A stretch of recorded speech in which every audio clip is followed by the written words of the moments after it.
হয় যে আমেরিকার সঙ্গে পাকিস্তানের এই দহরম মহরমের ফলে চীন আর ভারতের মধ্যে সম্পর্কটা একটু তাড়াতাড়ি কাছাকাছি এলো দুই দেশ? না, এরকম কিছু নয়। দেখুন, দেশের মধ্যে রিলেশনশিপ একটা দুটো ইনসিডেন্ট নিয়ে কথা হয় না। একটা রাষ্ট্রপতি ডোনাল্ড ট্রাম্প 4 বছরের জন্য আছেন, ওর মধ্যে অলরেডি 7 মাস হয়ে গেছে, উনি 3 বছর আরো এই টাইমটা, দিস টু শ্যাল পাস, আমাদের প্রত্যেকটা অফিসে লেখা থাকে দিস টু শ্যাল পাস।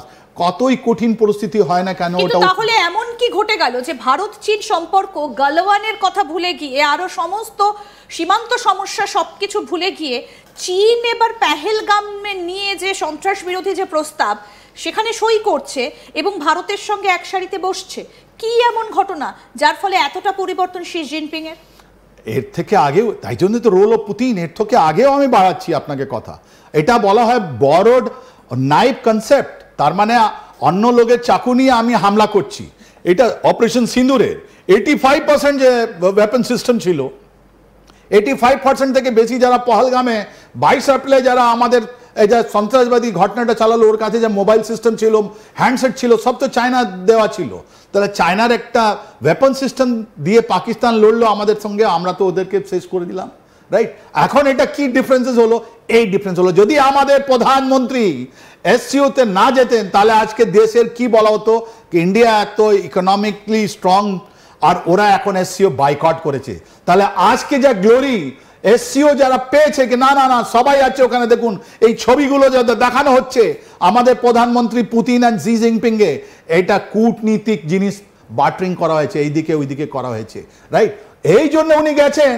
আর এই যে পুতিন আছেন, দেখুন আজকে উনি চায়নাতে বসে আছেন, কিন্তু ডমিনেট কে করছে? Who's in control of Beijing? এটা ডিপ্লোম্যাটিক জিনিসটা যেটা আছে ওটা কে কন্ট্রোল করছে? ওটা কন্ট্রোল করছে পুতিন। জি জিনপিং এর কাছে রিসোর্স হতে পারে, ওনার দেশ হতে পারে, ওনার মাটি আছে, কিন্তু ওই মাটিতে বসে আপনার কার সঙ্গে ওয়ান টু ওয়ান কথা হলো? পুতিন আর আমাদের প্রধানমন্ত্রীর সঙ্গে কথা হলো। এইটাই ডিপ্লোম্যাটিক বেশি মাস্টার স্ট্রোক। এটা তো আগে পেছনে করা যেতে পারতো, এটা আপনার বিজিং এ করা যেতে পারতো, তারপরে আজকে যে 3 তারিখে আজকে যে ডেমনস্ট্রেশন হলো ওটা করে যেতে ওটা হতে পারতো। বিকজ এনার ছাড়া, প্রধানমন্ত্রী মোদি ছাড়া আর তো ওখানে একটা তুরস্কের যেটা প্রেসিডেন্ট আছেন উনি ফেরত এলেন, আর বাকি তো সব ওখানে ছিল, সব ওখানে 26 state of head of state ওখানে আজকে অ্যাটেন্ড করেছে।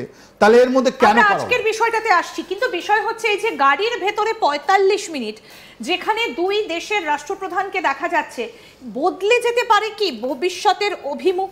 অ্যাবসলিউটলি ভারতের জন্য প্রধানমন্ত্রী মোদি কমিটেড আছেন যে তোমার একটা নেক্সট প্রজন্মকে আমি যে কোনো রিলেশন আছে আমি ছাড়বো না। উনি রাম মন্দির বানালেন, উনি আপনার আর্টিকেল 370 আউট করে দিলেন। এখন আমাদের একটা আউটস্ট্যান্ডিং প্রবলেম আছে চায়নার সঙ্গে আমাদের বর্ডার নিয়ে। আমার পুরো বিশ্বাস আছে এই যে কথা বলেছেন উনি গাড়ির মধ্যে 40 মিনিটের মধ্যে উনি কথা বলেছেন কি আমরা কি চাই, আমরা কোন লাইন চাই? আমরা ওই জনসন লাইন চাই।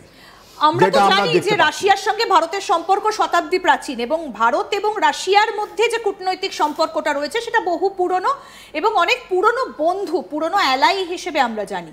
তাহলে কি এবার চীনের সঙ্গে সম্পর্ক ঠিক করতে পুতিনই কি তাহলে সেই কাজটা করছেন? অ্যাবসলিউটলি, এটাই মানে হয়। আপনি তো দেখছেন এই 40 মিনিটের পর 2 ঘন্টা ধরে ওদের মিটিং চলছে। এই 5টে জিনিস আমি আপনাকে লিস্ট আউট করে বললাম, এটা বাইল্যাটারাল রিলেশন নয়। এই রিলেশন আছে আমাদের বর্ডার ডিসপিউট চায়নার সঙ্গে যেটা আছে, চায়না ওটা কমপ্লিকেট করে রেখে দিয়েছে। ওরা চাইছিল 1959 থেকে চাও এন লাই আমাদেরকে বলেছিলেন কি তুমি আমাদের এই কথাটা নিয়ে নাও, আমাদের ইস্টার্ন লাদাখ দিয়ে দাও, তোমার সব কিছু তুমি নিয়ে নাও। ওর সময় তো এইসব স্যাটেলাইট ছিল না, একটা গরিব দেশ ছিল চায়না, রাইট? আমরা বলেছিলাম আমরা কম্প্রোমাইজ করবো না, আমরা ওইটাই থাকবো। 1959 থেকে আজ পর্যন্ত আমরা 62তে যুদ্ধ লড়লাম, আজ পর্যন্ত আমাদের রিলেশন ভালো হয়নি। এই পুতিনের সঙ্গে 45 মিনিট এটা আমাদের ডিপ্লোম্যাটিক ভিক্টরি। এই ডিপ্লোম্যাটিক ভিক্টরিতে আপনি দেখবেন আস্তে আস্তে করে, যেরকম অক্টোবর মাসে আপনি দেখলেন ডিসকেলেশন হলো আমাদের গালওয়ানের যুদ্ধের পর, 2020-তে হয়েছিল, তারপর ডিসকেলেশন হলো। কে করলো?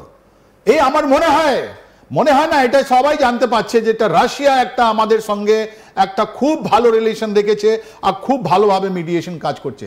এরা দুজনের সঙ্গে যারা কথাবার্তা হচ্ছে, এটা আমাদের চায়নার সঙ্গে রিলেশন ভালো হলে আপনি কোথায় থাকবে পাকিস্তান, কোথায় থাকবে বাংলাদেশ, কোথায় থাকবে অন্য কোনো দেশ যারা আমাদেরকে প্রবলেম করছে, ওরা কোনো জায়গায় থাকবে না।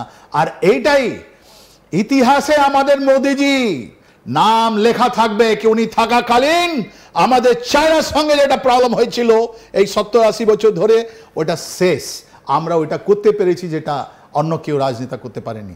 তাই জন্য এটা নতুন জিনিস আপনি দেখতে পাচ্ছেন।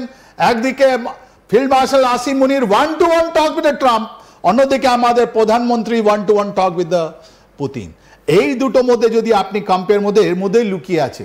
তাই জন্য তো বললাম এসসিও মিটিং আমাদের প্রধানমন্ত্রী যাওয়ার ছিল না কথা, উনি গেলেন আর এটা একটা একদিনের মধ্যে গ্যাপ দেওয়া হলো যেটা আমরা চলতে পারি। আর দ্বিতীয় জিনিস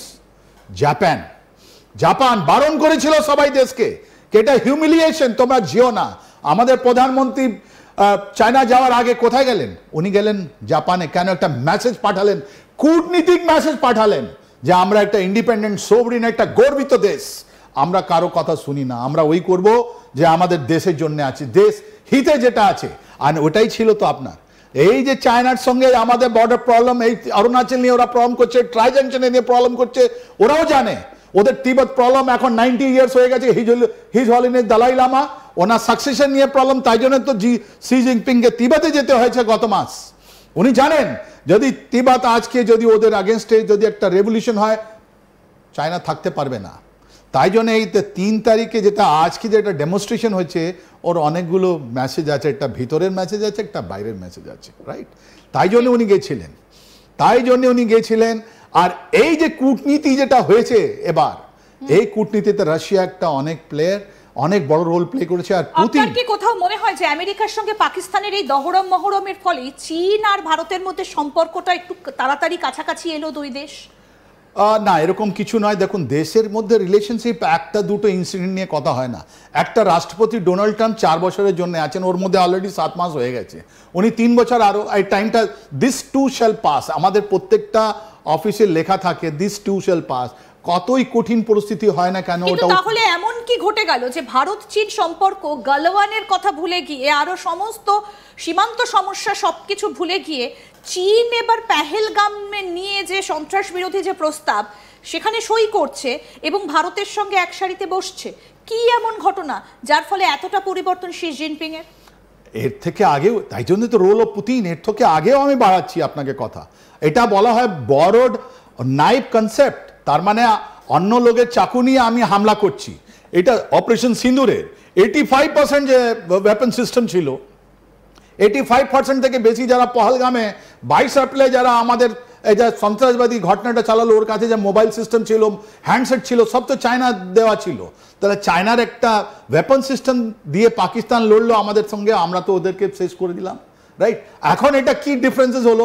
এই ডিফারেন্স হলো যদি আমাদের প্রধানমন্ত্রী এসসিওতে না যেতেন তাহলে আজকে দেশের কি বলা হতো কি ইন্ডিয়া এত ইকোনমিকলি স্ট্রং আর ওরা এখন এসসিও বাইকট করেছে।